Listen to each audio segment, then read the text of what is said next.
Welcome to Heartspeak Podcast, episode 94, Living the Life We Choose. Well, it was quite a week last week. Don't know if it was for you too, but so many things happened in my life that have changed me in a very positive way. And as I was preparing for this podcast, I thought, what shall I do, or how can I share that? And what came to mind was a memory I had of being a child and receiving a box of dressing up clothes from my aunt, who worked in a theatre as a dressmaker. And at the end of a production, she was given the choice to take a few clothes, and she would take a few clothes that fitted children, and hence we ended up with this fabulous dressing up box of clothes. And we would play for many, many hours. I mean, my imagination was just wild with these energies. I have this drama queen inside me. And so one time I would be a pirate with all the gusto and the bravery, and the next minute I'd be a princess and everybody was taking care of me. And I loved, of course, when we were going to play cowboys and Indians, because that gave me the chance to put these wonderful Native American costumes on. And I couldn't understand why anybody wanted to be a cowboy. Of course, I'm living in London. We had very little knowledge about cowboy and Indians, but I knew I loved that costume. Of course, it was many years later that I realized my deep affinity with the Native Americans and with all indigenous cultures. And I still admire and can feel those wonderful costumes on my body. But at the end of our afternoon, we would take those costumes off, put them back in the box, and off we'd go to tea. And it would be that we didn't forget that we'd had that experience, but it no longer mattered. We had a choice. We could live as those characters, or we could go into what we considered a reality of back in the age when it was. And I feel that that's why I wanted to share today about choice. And I'm going to come much more deeply into this because people often ask me about fate. Is everything fated? No, everything isn't fated. If I look at astrology, there are events that will occur, but it's not even a specific event. I have not had babies, but many a time when I would go for a reading, someone would say, you're about to give birth. Well, I'd have to say, no, I'm not giving birth to a baby, but I am to a new book. So even in astrology or even through mediumship, events can get a little bit disturbed, but what can be seen is you're going to give birth, or something's going to come to an end, or there's going to be some energy here that will have consequences for you. And I think that's all we can ever do. People often ask me, am I going to meet someone, or am I going to have children? Again, personally, I don't think those decisions can easily be made. The presence of another individual in your life may occur, but whether you actually choose to go ahead with that is your choice. And again, choice. So when we look at choice, it's as if an event or even an energetic event will happen, which will culminate in a variety of choices. And that's what's happening at this time. We're being given choices to be in a certain way. So I know that you might want to ask, well, why would someone want to have an injury, or why would someone want to be abused, or why would someone want to lose their parents young? And in all honesty, I'm going to say, I don't know. Because I want to start with the premise that we do make choices right from the very beginning, even before we come onto this planet. We make choices not again how events will pan out, but there's certain events or certain energies will occur. Again, death, birth, excitement, mystery. These are events we can say, yes, there is this opportunity for change, etc. But how that's going to pan out in your life and how we're going to react to that is still the mystery and our choice. So as we move forward in this particular podcast, I want to say is it's not for you or I to know someone else's journey. all I can do is support anybody on that journey. I can give guidelines to say something's going to happen, but I'm very careful not to say, oh, I see death is coming your way, or I see that birth is coming your way, because it's not as clear cut as that, in all honesty, and I think it does more harm than good. When we made the choice to come onto this planet, and you may or may not agree with that premise, I believe we make that choice from a very wise place, a very knowing place. And I believe that all of us are wise, knowing souls. Now, some of the choices we make, we may have said, maybe that wasn't the best choice to make. But I say we're wise beings because I don't think we make mistakes. In what happens, what we may make a mistake in, if there was such a thing as a mistake, is the choice how we deal with that episode. Again, I don't think there's a mistake. But if we say that I create every event in my life for the purpose of knowing myself more fully, or opening my petals, as you've heard me speak about, or finishing karma, or learning something from it. In other words, the event has a purpose to it. That I know. How I use that event and to what purpose is my choice. Does that make sense? So even if we choose from an event to, let's say, withdraw or take ourselves into darkness, it's not a wrong decision. Sometimes we do something and we need to go to an extreme in order to do something different. It's not wrong, it's just different. And maybe that's one of the words I would like us all to look at is, would you like to do something different? Would you have liked to have done something different if you had that life again? Or was what happened and how you dealt with it, the choices you made, were they ones that in retrospect you're able to say, wow, that may not have been the way I would have maybe now done this, but the chaos or whatever came out of my decisions actually created a wonderful scenario that I'm now living. So once again, I'm saying I think there's an energetic event that may appear in multiple ways, and there are multiple choices.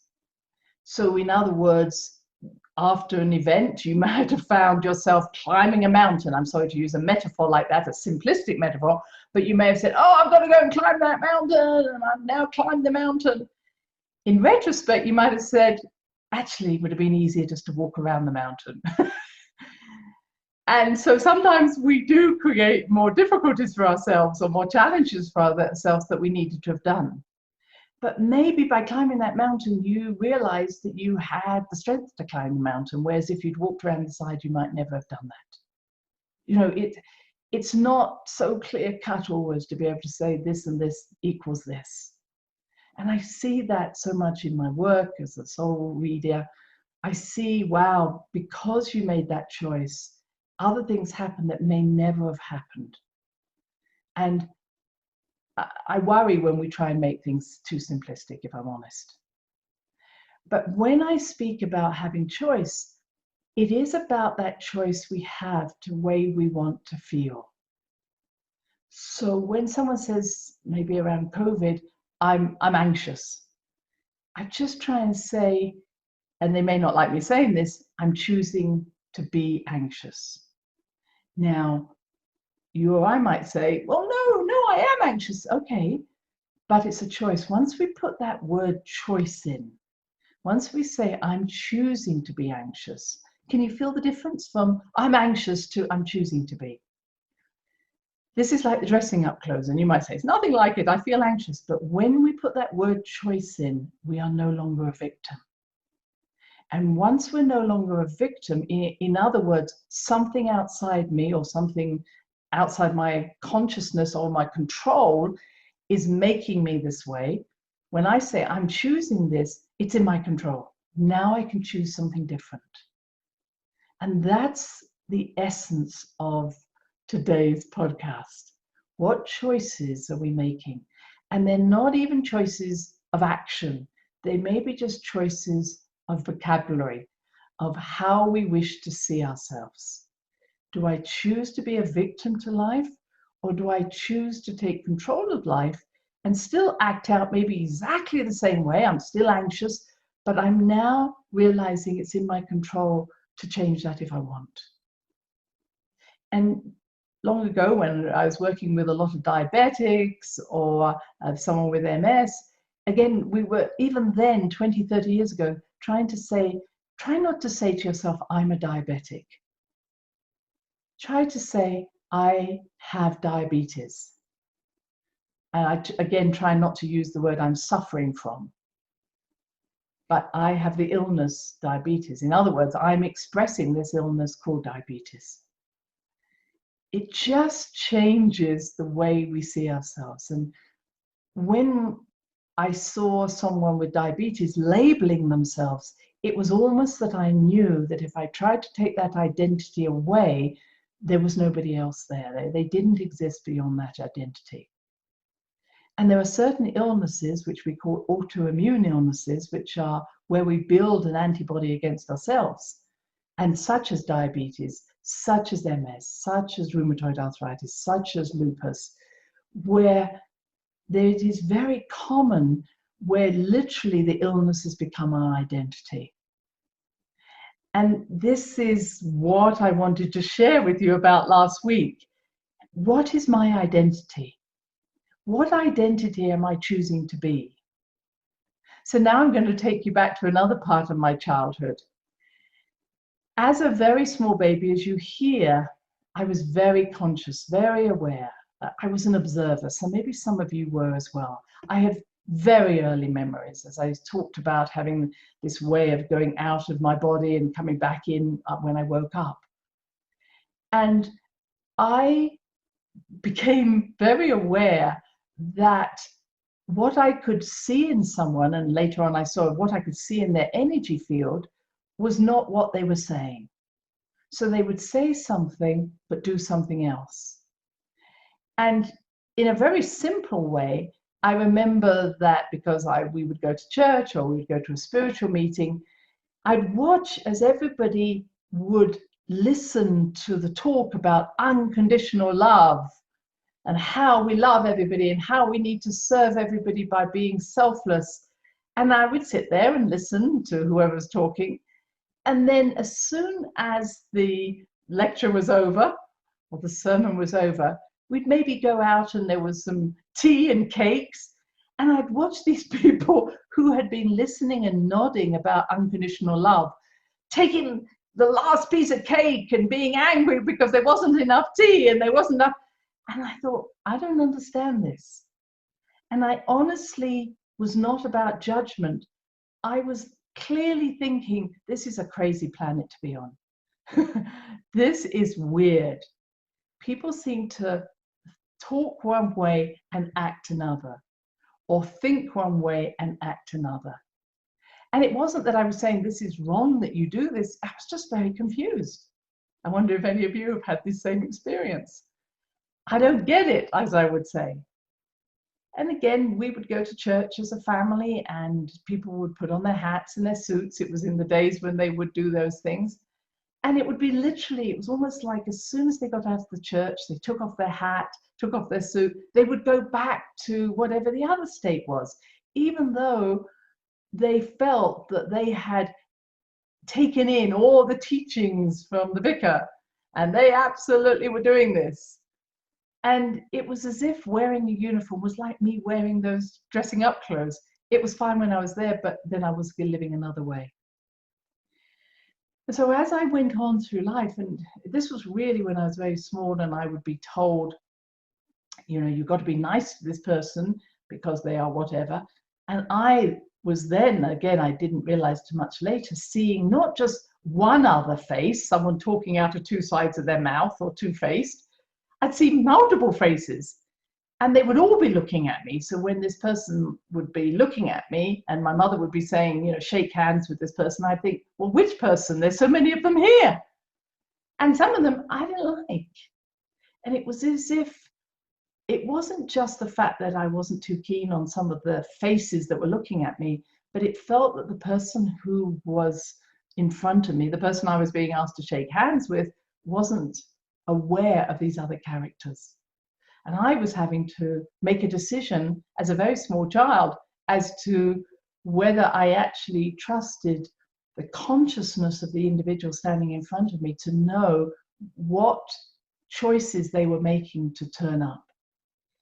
In other words, the less conscious someone is of their other worlds or their subpersonalities, they only are making one choice. And that choice may not be the one that's at the front.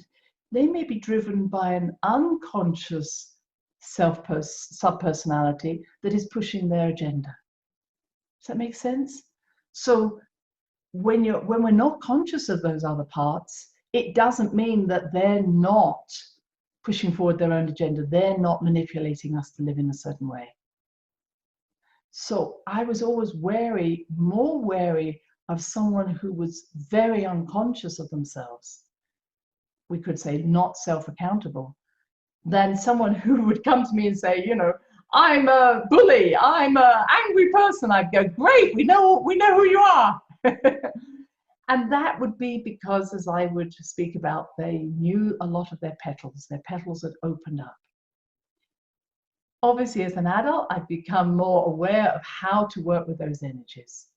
But I think unconsciousness is one of the greatest challenges, because it really is a place of non-accountability, and it's almost becoming victim now, not of our choices, but of our unconscious.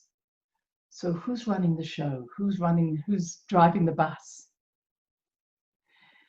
So as I went, if I come back to my childhood again, not only did I have awareness of other people, I would say I had very little awareness of who I was. I never have ever known what I'm going to do next 6 months, next year. I've never known who I am. I've never known what personality, what should I do, you know, what should I do with the rest of my life? But there was this sense of inner knowing that was always strong. And that inner knowing was like a sense of connection.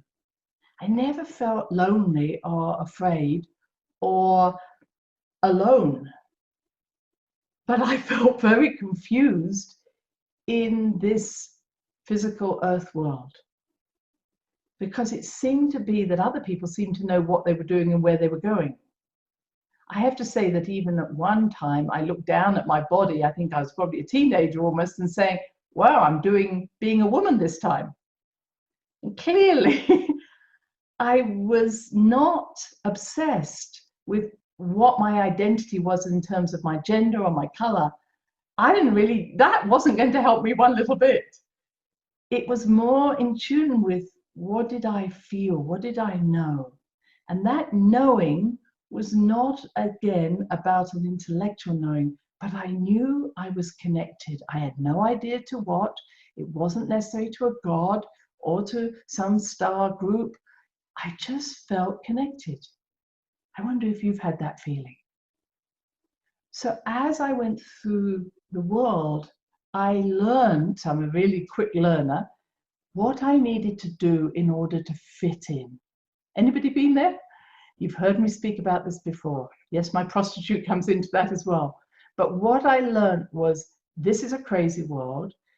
People seem to talk out of many sides of their mouth.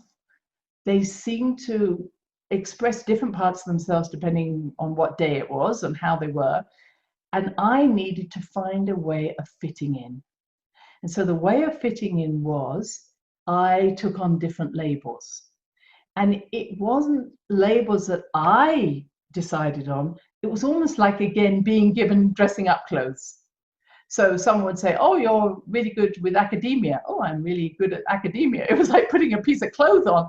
It didn't really mean anything to me, but okay, I'll wear that. Oh, you're really good at playing sports. Okay, I'm a sporty person. Okay, another piece of, and it was literally, I received labels from other people to define myself. And I felt a little bit like a woman of mystery, that I didn't know who I was. I wasn't particularly bothered by that, but I felt that other people were. And so their need to label me was there. And I would almost be bemused when someone would tell me who I was. It's like, okay, that's great. And sometimes I would follow people. I didn't do this too often, but I would follow people who I thought knew who I was. And I'd go so far until I realized they didn't know who they were. So how on earth were they going to help me? And I'd say, thank you very much, goodbye. And some of that I realized was my need to be needed, or my need to have a label. And sometimes they got hurt because it was like, well, we were only trying to help you. And it was like, yeah, but you don't know who you are. How can you know who I am? So back I came to my own place again. So I was very academic. I am very academic, or I choose to be academic. I choose to be sporty. These were easy things to me. There were many things that I found easy. Other things I found quite difficult. But as we all do, we move towards the things that are perhaps easier for us. And so when it came to a choice of getting a career, it really was a case of a number of my school friends were becoming doctors. I thought, oh, become a doctor. Again, it wasn't anything about prestige or helping other people. It was just like, well, I know how to learn and I like people. Let's see how we go. And only, as many of you have heard me speak about, becoming a doctor was really tough because I was so overwhelmed with the suffering of other people through my intuitive sensitivity that I really should have gone and been something completely different where people didn't suffer. But I said, okay, I'll become a doctor, kind of naively, and had to spend quite a few years learning how to develop healthy emotional boundaries so I didn't take on all the suffering. But in my taking on the being a doctor, it was never about the label. It was never about, look at me. It was, this is something that's going to get me somewhere. I don't know where it's going to get me. I wasn't particularly interested in whether it was going to give me financial security or anything else. And it was only in retrospect when I realized that being a doctor opened doors to things and places that I wouldn't have been open to. I do have a real passion about people's health, as you know, and helping people to become whole. But it also became a springboard for my own spiritual development and my own love of complementary medicine, holistic medicine, what makes people tick. All of that was the same. It could have come in many different formats.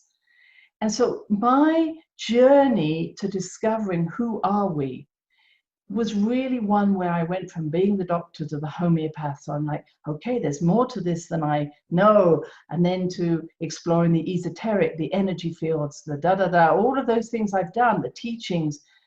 And it's all been about exploration, finding myself, and in the same way, helping other people to find themselves. So last week, I spoke to all of you about how I'm very interested in Earth mysteries. And that was on the Thursday. And I was brave enough, and I have to say, it took bravery to say, I know that I'm a grid builder. I know I'm an ancient Maya. I know these things about myself.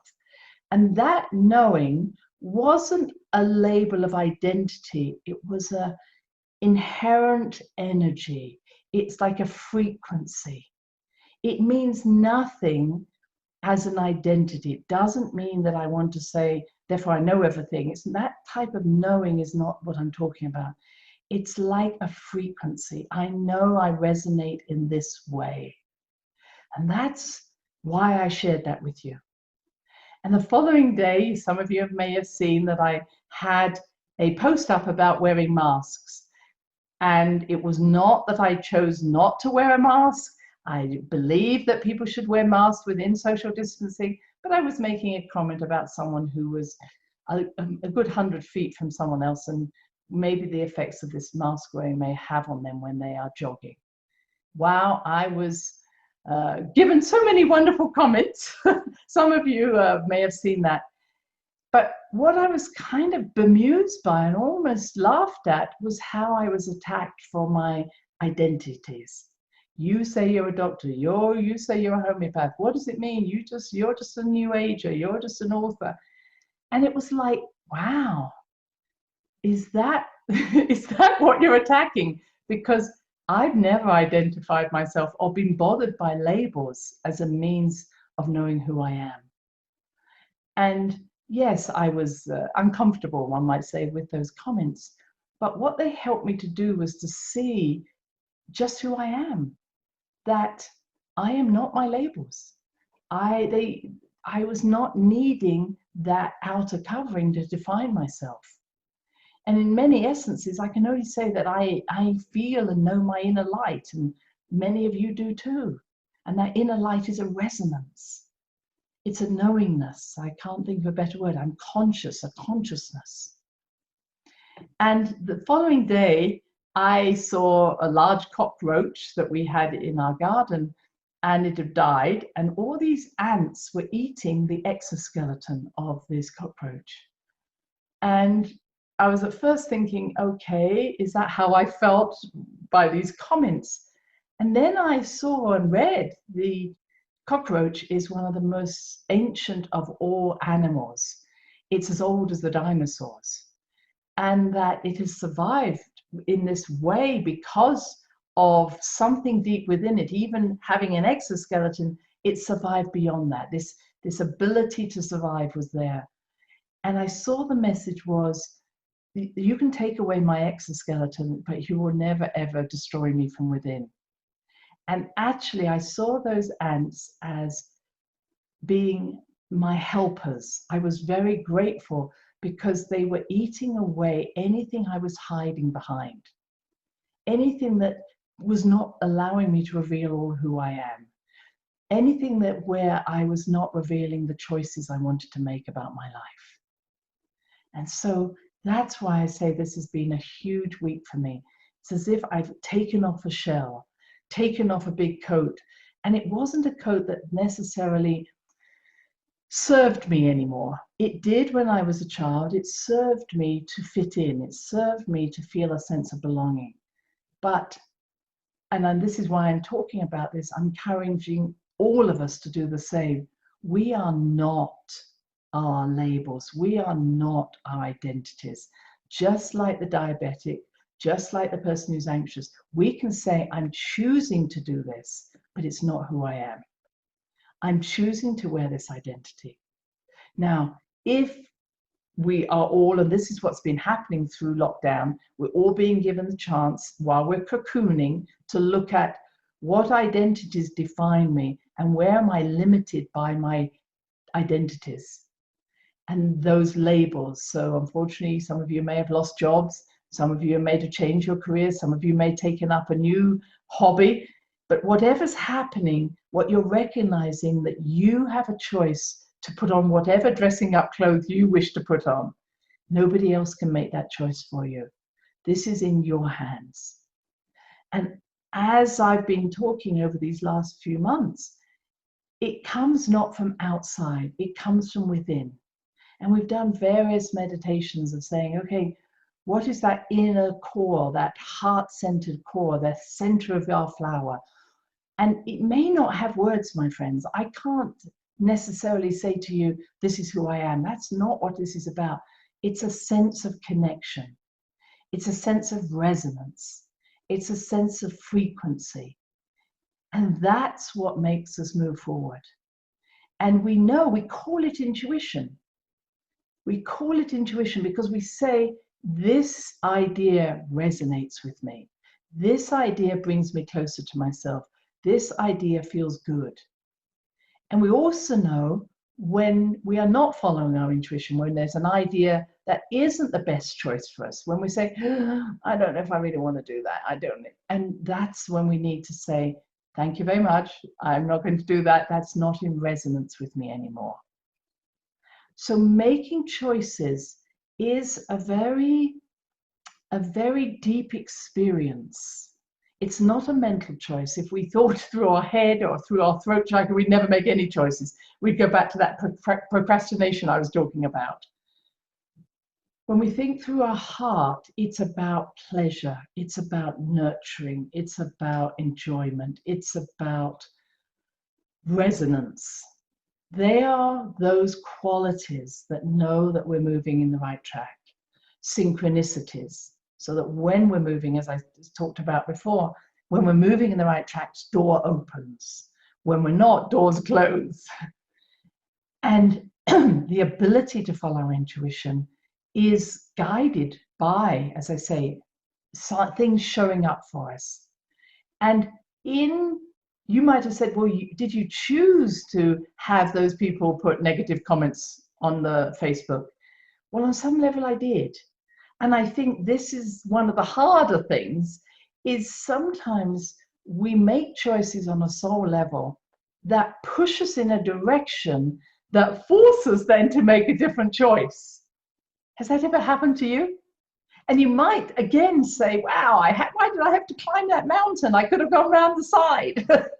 But maybe I needed to go to that extreme to be able to then say enough. And in the posting I did on Facebook, many other people spoke up about, not just about me, but also about postings they knew about mask wearing, for instance. So it gave other people the chance to step up, to talk about things.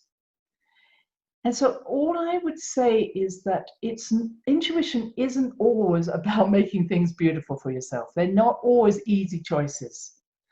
Sometimes our soul's choices may actually cause disruption to our own lives or disruption to other people's lives.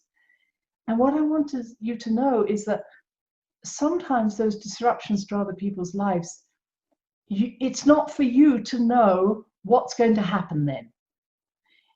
Sometimes I may say something or do something that I know causes ripples in another person's life, that then causes ripples in their family life. And again, in retrospect, I might say, wow, why did you say that? Why did you do that? But if I really trust my intuition, and I know that it was not done, and this is a very important point, that it wasn't my ego speaking, because if my ego was going to make a decision, it would say, don't do it, Christine. But sometimes, as long as we trust that intuition and we are living pure to our intention, with other words, we are not trying to hurt someone else. It's never a good thing. First, do no harm.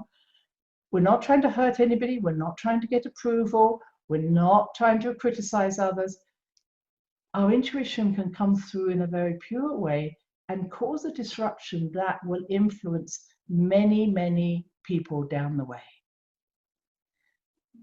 But I still, and here's my last piece on this, I still will honor the fact that I am responsible for the initial action. It isn't saying, oh, I did it because that's good for you, or it helped other people. Everything we do, we make a choice about. We are accountable for the choices. So it's not enough to just say, well, I helped others, or it was their karma. I made the choice at a deep level to do this thing. I may make a different choice next time, but I will be accountable for my choices, knowing it was made not out of an ego need from hurting others or needing approval, but that I trusted my soul. And these are the most difficult of all choices to make, those ones that may affect other people. And only in retrospect will we ever know why that soul choice had to be made. So choice is ours now, my friend. It's about whether I put those clothes on or take them off, what dressing up clothes do I choose to be in? And recognizing that every action has a choice. Every way that I choose to come out of an action has a choice of how I choose to live with that action. And we are living in this place now. It's very interesting that Neptune is still retrograde in Pisces, and it's coming to us now that there are many choices.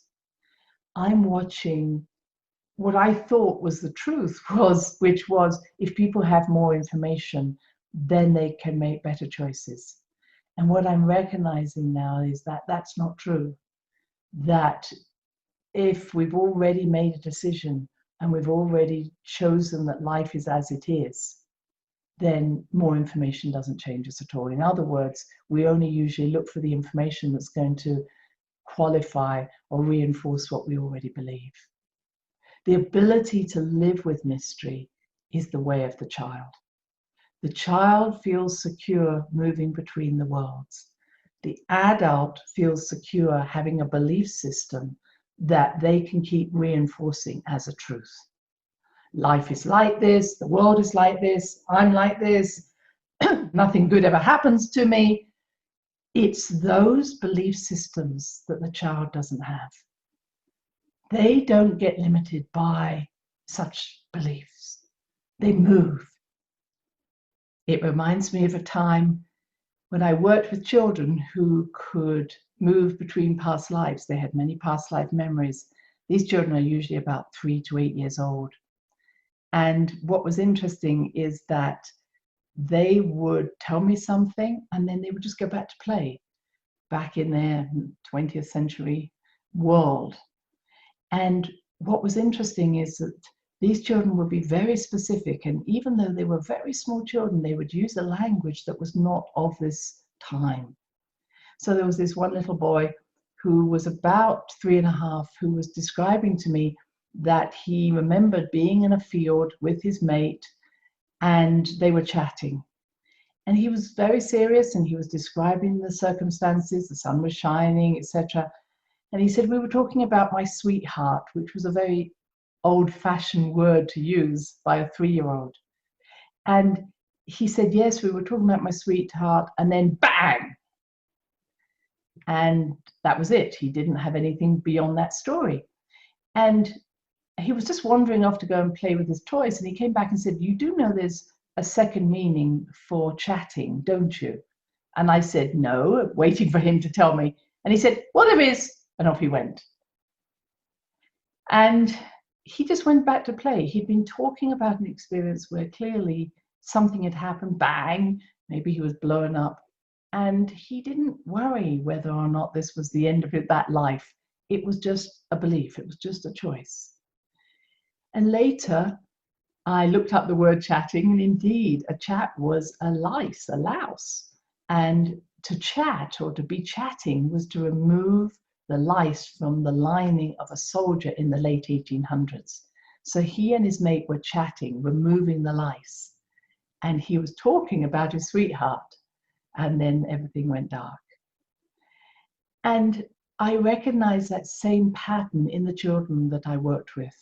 I did a lot of pediatrics, worked with a lot of children who were very ill, even dying.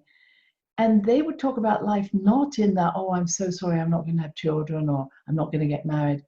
They would move between what could be a very painful procedure for them to, okay, I'm off to play. And they didn't carry the, why is this happening to me? And I feel that that's where we've got stuck in those beliefs that say, this is not a choice, this is happening to me. I am a victim to my choices. And we are in such a time now where I want to say, if you could just put that word choice in, I'm choosing to do this, it will change our lives. And when we say, I'm choosing to do this, but it is not the choice that resonates with me, everything changes for us. So my friends, until next time, I'm sending many blessings and love to you all. Bye-bye now. Thanks for listening to the HeartSpeak podcast with Dr. Christine Page. Please check out all HeartSpeak episodes in the podcast archive section on www.christinepage.com. HeartSpeak is also available on iTunes, Spotify, Google Podcasts, Sticher Radio, and now playing on iHeart Radio. You can also watch the archive podcasts on YouTube. Connect with Christine on Instagram, LinkedIn, and Facebook, including her newest Facebook group, The Great Mother Calling. Do share with family, friends, colleagues. Join us next time for another edition of HeartSpeak.